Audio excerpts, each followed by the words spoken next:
W Caracas mieszkam w sumie już prawie 8 miesięcy. Do tej pory obce mi były problemy życia codziennego, jakie dotykają Wenezuelczyków. Zarabiam w Polsce, złotówki zamieniam na dolary, a dolary na pokaźnej ilości boliwarów. W tym odcinku pokażę wam, jak kryzys w Wenezueli dotknął także i mnie. Do mówiących po hiszpańsku, wybaczcie błędy, jakie robię w tym języku. Znam go tylko z rozmów z ludźmi i zdecydowanie gramatyka leży. Cześć, witam was gdziekolwiek jesteście, w Polsce czy za granicą. Ja jestem w Caracas, jak pewnie większość z was wie, i w związku z tym mogę wyglądać trochę nieświeżo, bo nie mogłem się umyć od ponad 24 godzin. Nie mamy wody. Sam jestem sobie winien, dlatego że postanowiłem, że zmienię mieszkanie na takie, które jest w lepszej dzielnicy. Zmieniliśmy to mieszkanie z pewnych powodów. Część z was się może domyślać, jakie są to powody. Dla tych powodów też nie pokazuję, gdzie jest zlokalizowane obecne mieszkanie. A więc tak, mamy nowe, ładniejsze mieszkanie, zobaczcie. Przestronne, jasne, w dobrej dzielnicy, bezpiecznej. Hola, Kisbel. Widać, że to mieszkanie było kiedyś totalnym wypasem. Zobaczcie, te rzeczy są stare, ale fajnie designersko to wszystko jest rozwiązane. Pamięta to jeszcze czasy świętności Wenezueli. Powiedziałbym, że nawet jakieś 10 lat temu, może kilkanaście. Podsumowując, mieszkanie bardzo fajne, położone w dobrej dzielnicy, ale nie ma tu wody. Normalnie jest tu woda 2 razy dziennie po 20 minut.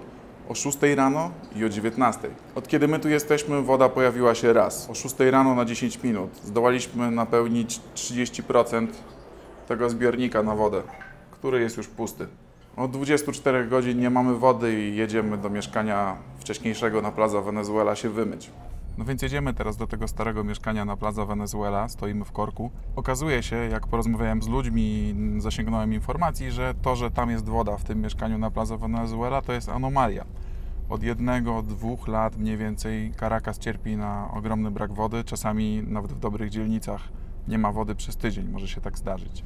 Jest to spowodowane głównie tym, że infrastruktura jest bardzo zaniedbana z powodu kryzysu, który tutaj szaleje od powiedzmy mniej więcej 3-4 lat. Nie inwestowano w infrastrukturę rozprowadzania wody i no, na przykład pompy się psują i nie są reperowane, zbiorniki wodne są zamulone, czasami jakaś rura gdzieś pęknie i nie jest naprawiana i od tego na przykład zależy, że ktoś ma całymi miesiącami wodę, a ktoś inny ma przez parę godzin, parę minut, jak w naszym przypadku teraz dziennie. Ciekawa jest jeszcze sprawa z energią elektryczną. Akurat Caracas ma energię przez cały czas praktycznie, rzadko kiedy wyłączają prąd. Reszta kraju niestety ma spore deficyty. Często wyłączają tam prąd. Prąd akurat zależy od wody i od opadów. Co ciekawe i chwalebne akurat w przypadku Wenezueli, 70% prądu w Wenezueli mniej więcej pochodzi z ujęć wodnych. Są duże różnice poziomów rzek i są tam zapory czy tamy, nie wiem, bo zawsze się mylę z tym, dzięki którym wytwarzany jest prąd. W tym roku akurat jest lepiej, ale w 2016 znowu te klasyki, zobaczcie. W 2016 roku, gdy było bardzo mało opadów, prezydent Maduro powiedział nawet w oficjalnym przemówieniu, żeby kobiety używały mniej suszarek do włosów. Podam wam link do artykułu na ten temat. Urzędy wtedy, w związku z tym, że brakowało prądu, pracowały przez 2 dni w tygodniu. Zapytacie, dlaczego Wenezuela, jako państwo, które ma najwięcej ropy naftowej na świecie, nie używa tej ropy naftowej, żeby uzyskać energię elektryczną. Nie są to oczywiście względy ekologiczne. Tutaj za bardzo się nie dba o ekologię, nie ma segregacji śmieci, a ścieki lecą prosto do rzeki. Chodzi o to, że kupiono sprzęt i elektrownie, które pozwalają tworzyć energię elektryczną z ropy, ale był to jeden wielki przekręt. Kasa poszła do kieszeni, a sprzęt się cały czas psuje i nie funkcjonuje. Stąd braki także prądu w Wenezueli. To, co tutaj widzicie, to jest kolejny budynek Chaveza tak zwany, czyli wybudowany dla ludzi, którzy nie mieli mieszkań. W takich budynkach mieszkają różni ludzie, na przykład zdarza się, że mieszka tam profesor, inteligencja także. Po prostu chodzi o to, że ludzie niezamożni tam mieszkają.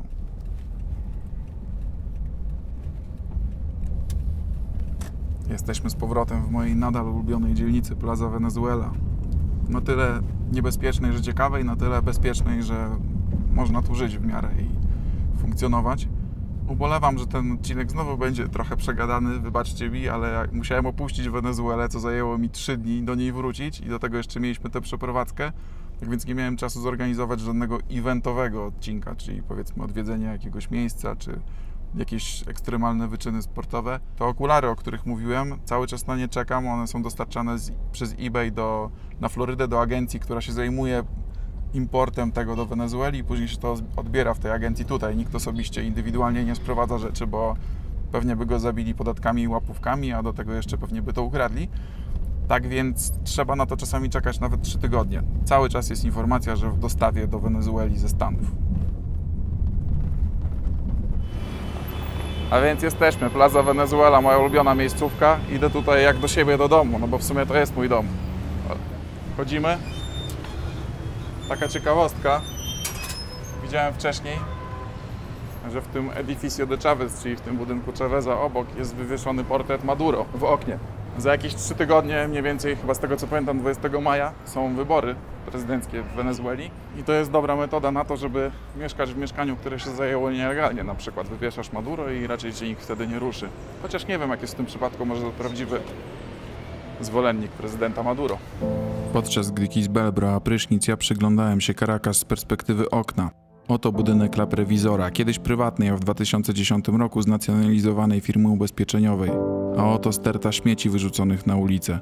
W ciągu 10 minut, gdy nagrywałem, odwiedziło ją kilka osób.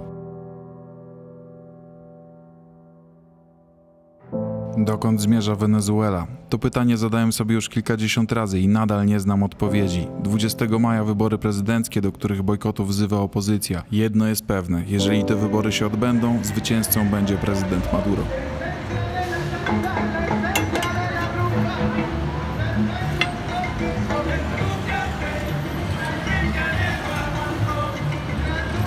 Wykąpani w starym mieszkaniu, idziemy teraz coś zjeść. A tutaj dzisiaj, słuchajcie, ciekawostka. Dowiedziałem się przed chwilą ze strony internetowej mojego kolegi Tomka Surdela, który 7 lat spędził w Wenezueli. Jego strona internetowa nazywa się Tierra Latina. Jest tam mnóstwo ciekawostek na temat Ameryki Południowej i Łacińskiej. Że, zobaczcie zresztą sami, Maduro podniósł wynagrodzenie minimalne do 2,5 miliona boliwarów. Zobaczmy, ile teraz kosztuje dolar. 648 tysięcy, czyli ile to jest dolarów? 3 z kawałkiem. Ważna sprawa. Zapytacie mnie więc, jak żyją ludzie, którzy dostają $2 czy $3 wynagrodzenia minimalnego, w jaki sposób sobie radzą. Otóż część z nich otrzymuje tak zwany club. Skrót rozwina na dole. Są to po prostu paczki z jedzeniem. Jest tam amor, ¿qué tienen en el club? Dos harinas, pasta, arroz, aceite. Antes traían leche, Aha. ahora no. ¿Y cuánto puede vivir una persona con eso? ¿10 días? Como una semana.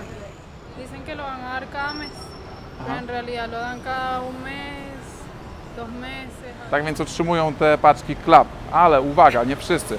Mam znajomego, który jeździ taksówką, dlatego że pracował kiedyś w banku centralnym i go wyrzucili po tym, jak podpisał listę poparcia dla opozycji. Nie dostaje takich paczek. Mam nadzieję, że uda mi się nagrać taką paczkę i będę mógł Wam pokazać, co jest w środku. No i jeszcze tak, nie jest tak, że wszyscy dostają wynagrodzenie minimalne. Oczywiście część ludzi pracuje. Tata Kisbel na przykład pracuje ciężko fizycznie na budowie i za 6 miesięcy pracy otrzymał wynagrodzenie w postaci $300. $50 miesięcznie.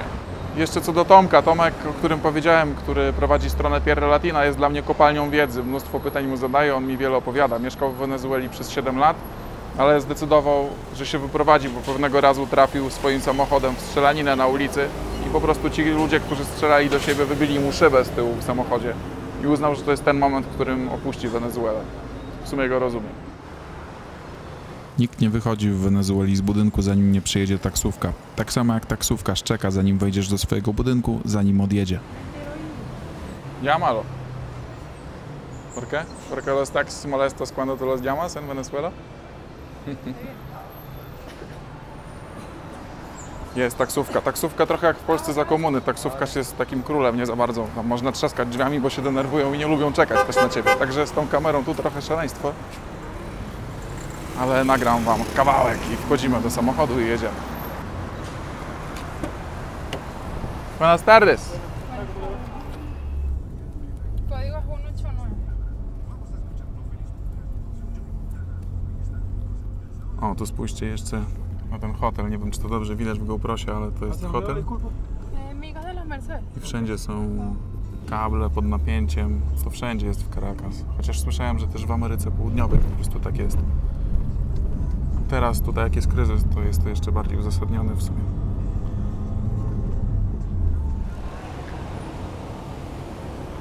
Cześć, dzień drugi. Jesteśmy w tym momencie w dzielnicy Altamira. To jest taka trochę bezpieczniejsza dzielnica Caracas, gdzie cieszy się popularnością opozycja, nie jest to dzielnica, gdzie cieszą się popularnością czawiści. U mnie w mieszkaniu nadal nie ma wody. Hola. Yo soy un polaco y tengo un vlog en YouTube, en Polonia, ¿sí? En YouTube, en Polonia. En YouTube. Y quiero preguntar a ustedes, ¿aquí tranquilo grabar con cámara y todo eso? No problema. Ok. ¿Sí? ¿Puedo caminar, grabar? Tranquilo. En Petare no. No, en Petare no. Ok.